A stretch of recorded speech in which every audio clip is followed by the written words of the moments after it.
हमारी असली ताकत जनता में है। हमारी असली ताकत है इस देश को मजबूत बनाने में। तो मेरी बहनों और भाइयों, भारत निवासी एक हो, भारत निवासी हिम्मत रखो, भारत निवासी आगे बढ़ो। ये आवाज है उस महिला की जिनके बारे में एक बार प्रणब मुखर्जी ने कहा था कि दुनिया में 2 ही लोग ऐसे हुए हैं जो उत्तरी ध्रुव जैसे बियाबान इलाके में भी भीड़ जमा कर सकते थे। एक तो थे पोप और दूसरी थी इंदिरा गांधी। 1967 के चुनाव के दौरान इंदिरा गांधी का वो रुतबा नहीं था जिसने बाद में उन्हें भारत की सबसे शक्तिशाली प्रधानमंत्री बनाया।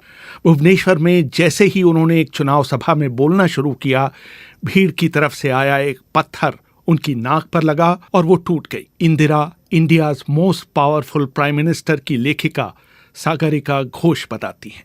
इससे पता चलता है कि उनके अंदर कितना फाइटिंग स्पिरिट था, कितना मतलब एक जोश था, एक मतलब लड़ने की कितनी ताकत थी उनके अंदर। उनका नाक टूट गया और खून बहने लगा, पर उसके बावजूद भी उसने बैंडेड लगा करके वो रैलीज करती गई और बोली कि I am like Batman. This shows fighting spirit. मुझे नहीं लगता कि उनका जो पोता है जो राहुल गांधी जी है, क्या वो ऐसे कर पाएंगे जो उनकी दादी करती थी। ऐसा नहीं था कि इंदिरा गांधी शुरू से ही इतनी हिम्मती थी। जब वो प्रधानमंत्री चुनी गईं तो संसद का सामना करते हुए उनकी फूंक सरका करती थी। उस समय मीनू मसानी, नाथ पाई और राम मनोहर लोहिया जैसे दिग्गज सांसद इंदिरा गांधी के बोले एक एक शब्द में नुक्स निकालने के लिए तत्पर रहा करते थे। मैंने डॉक्टर माथुर को भी कोट किया है। उन्होंने कहा कि जब वो पार्लियामेंट में जाती थी उसके पहले उनका पेट खराब हो जाता था, उनको हेडेक होता था, उनका गला बैठ जाता था, तो शी वाज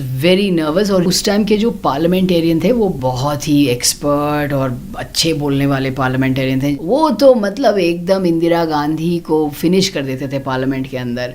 और उसी तौर पर लोहिया जी ने कहा कि भाई ये तो कुछ बोल नहीं पा रही है, ये तो गूंगी गुड़िया है। क्योंकि जब वो उनके पास एक पेपर था, ये भी मेरे फादर ने मुझे बताया, उन्होंने इसको देखा कि वो जब इंफॉर्मेशन एंड ब्रॉडकास्टिंग मिनिस्टर थी और पीछे जो सिविल सर्वेंट्स बैठे हुए थे, तो उन्होंने देखा कि वो जब स्पीच पढ़ रही थी उसके हाथ में जो कागज़ था वो ऐसे ऐसे ऐसे ऐसे कांप रहा था क्योंकि शी वाज सो नर्वस। पर उसके बाद आफ्टर हर विक्ट्री ऑफ 1967 में देखिए ये सारे हार गए थे, जो सिंडिकेट के जो बड़े बड़े नेता जैसे कामराज, अतुल्य घोष, एस.के. पाटिल। तो 67 के बाद जब ये बड़े नेता जो सिंडिकेट के नेता हार गए और वो जीत गई, तो उस टाइम में वो जब आई पार्लियामेंट में तब वो चुन कर आई। She was an elected leader and that gave her a lot of confidence. 1971 के युद्ध से पहले जब इंदिरा गांधी अमेरिका गईं तो वहां के राष्ट्रपति रिचर्ड निक्सन उनसे बहुत धृष्टता से पेश आए। अमेरिकी राजनयिक गैरी बॉस अपनी किताब द ब्लड टेलीग्राम में लिखते हैं, निक्सन ने बदतमीजी की सभी हदें पार कर दी जब उन्होंने इंदिरा गांधी को मिलने के लिए 45 मिनटों तक इंतजार करवाया। निक्सन इंडियंस को हेट करते थे। He said Indians are repulsive, they are deceitful. उन्होंने इंदिरा गांधी को बोला, बाद में किसिंजर का जो टेप्स निकले हैं उनसे पता चला है कि उन्होंने इंदिरा गांधी के बारे में बोला कि शी इज़ अ विच, उन्होंने कहा शी इज़ अ बिच।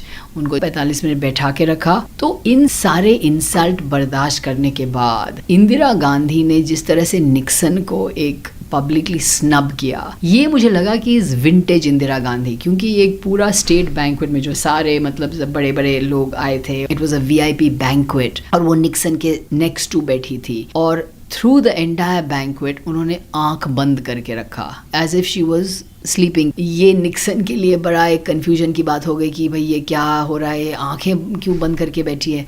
तो वो कोशिश कर रहे थे कि प्रश्न पूछे और he try to make conversation but she kept her eyes completely close to the banquet. तो उसके बाद उनके एक ऑफिसर मोनी मल्होत्रा, मैंने कोट किया है उनको, उन्होंने पूछा कि भाई आपने ऐसा आंख बंद करके क्यों बैठी है आप पूरा बैंक्वेट में।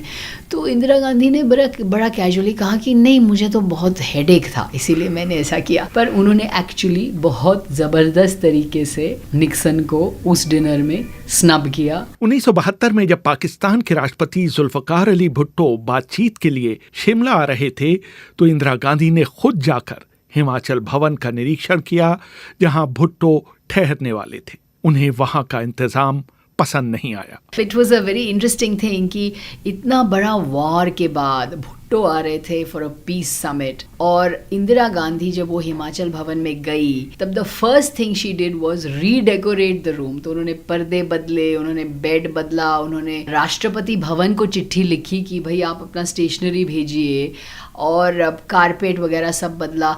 और जो वहाँ के जो स्टाफ थे जो देख रहे थे इंदिरा गांधी किस तरह से खुद बेड को बना रही थी और पर्दे निकाल रही थी और चेंज कर रही थी, तो उन्होंने उस टाइम एक कमेंट किया कि प्राइम मिनिस्टर के स्टैंडर्ड तो एकदम इंटरनेशनल हैं। तो उषा भगत जो उसके साथ थी, जो उनकी सोशल सेक्रेटरी थी, उन्होंने लिखा है अपने बुक में जो मैंने कोट किया कि I wonder if Bhutto realize कि कितना एफर्ट किया इंदिरा गांधी ने उनका कमरा ठीक करने के लिए। इंदिरा गांधी का दिन सुबह 6 बजे शुरू होता था, जब वो आधे घंटे तक योग किया करती थी। वो हमेशा ठंडे पानी से नहाती थी, यहाँ तक कि चिलचिलाते जाड़े में भी। इंदिरा गांधी के निजी चिकित्सक रहे डॉक्टर केपी माथुर बताते हैं, भाई ऐसा है कि बैठती तो लेती नहीं थी।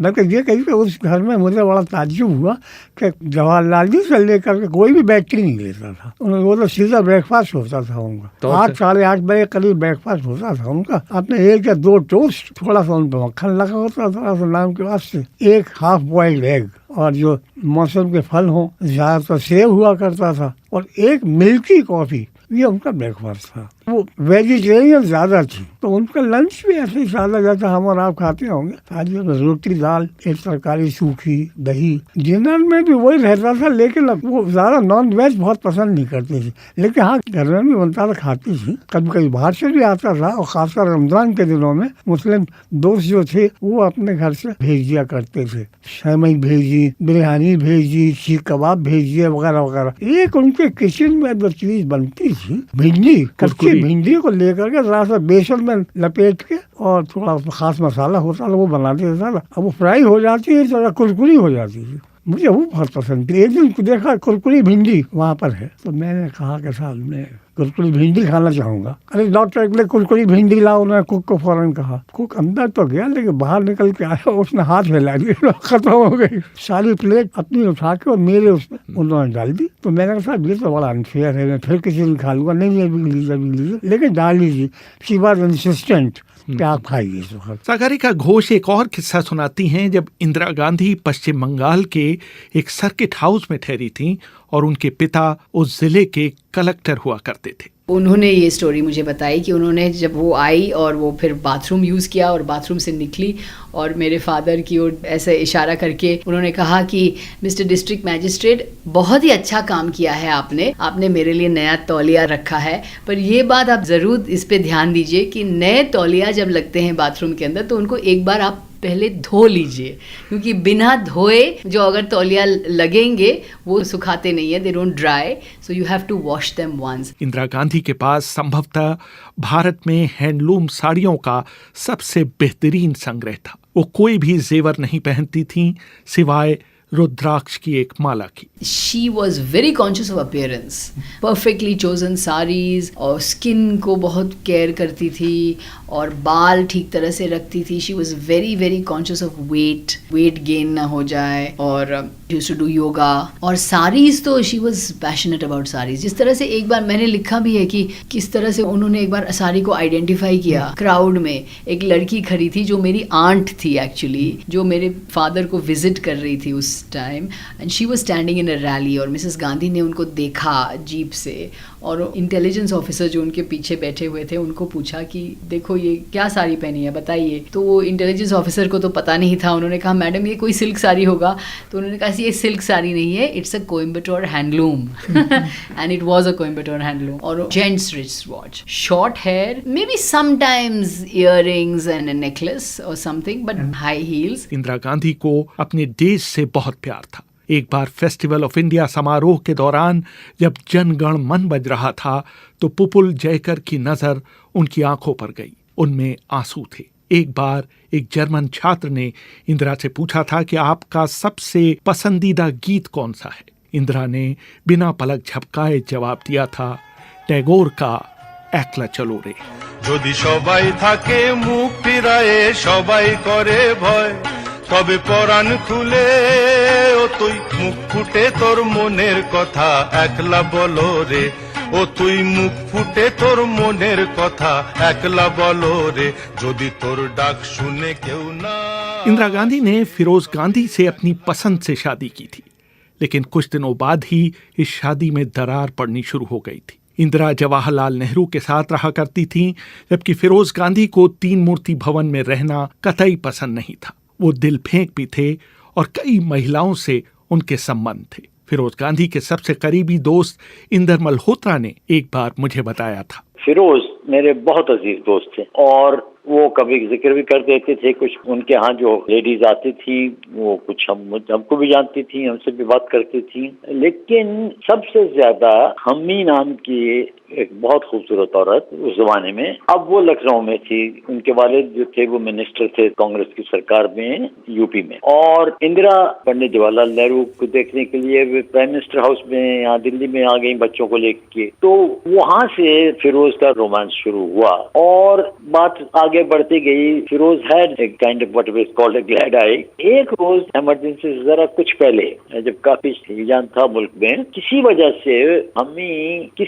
से वो आई प्राइम मिनिस्टर के हाउस, जब इंदिरा प्राइम मिनिस्टर थी, और दफ्तर में कुछ अर्जी दे के बाहर जा रही थी और देवकांत बरुआ उस वक्त इंदिरा जी को मिल रहा था। तो उन्होंने बाहर देखा तो वो लेडी जा रही थी। देवकांत बरुआ ने मुझको ये बताया, उसी रोज शाम को मैं खाना उनके साथ खा रहा था, जब उन्होंने देखा कि वो औरत, उसने कहा, मुझको कहा प्राइम मिनिस्टर ने कि जरा बाहर नजर डालो, इस औरत के लिए फिरोज ने सारी जिंदगी हमारी खराब कर दी। स्वयं इंदिरा गांधी के प्रेम संबंधों के बारे में भी अफवाहों की कमी नहीं है। नेहरू के सहायक रहे एमओ मथाई ने अपनी किताब रेमिनिसेंसेस ऑफ नेहरू एज में शी नाम से एक अध्याय लिखा था, लेकिन उसे छापा नहीं गया था। लेकिन दूसरी ओर सागरिका घोष उनकी जीवनीकार पुपुल जयकर के हवाले से कहती हैं कि इंदिरा गांधी का सेक्सुअल पक्ष बहुत ज्यादा विकसित नहीं था। उनका सेक्सुअल साइड अंडर डेवलप था। वो खुद कहती थी कि inside me there is a lack of sex. मैंने कोट भी किया है इसको, उन्होंने पुपुल जयकर को बोला था। देखिए, उनकी जो जिंदगी थी, it was about politics, it was about power, it was about pursuing power. इस जिंदगी में रोमांटिक रिलेशनशिप्स या relationships with main I think took a back seat. और हाँ, बहुत सारे रूमर्स थे। देयर वाज अ रूमर कि दिनेश सिंह के साथ उनका रोमांस था, या धीरेन्द्र ब्रह्मचारी के साथ था, या विद मथाई हिमसेल्फ। पर she was more like a man, you know, it was the man in her personality was very dominant. और उन्होंने कहा भी कि मैं फेमिनिस्ट नहीं हूँ, मैं वुमन नहीं हूँ, शायद मैं टॉम बॉय हूँ, क्योंकि वो शुरू से बचपन से she was a tomboy and her father used to call her Indu boy. She was not really a woman in that sense, you know. तो वो खुद बहुत बार उन्होंने पुपुल जयकर को भी कन्फेस किया कि I am not a woman in the sense of feminine wiles और सिडक्शन, और ये सब मेरे से नहीं होता है। रेहान फजल, BBC दिल्ली।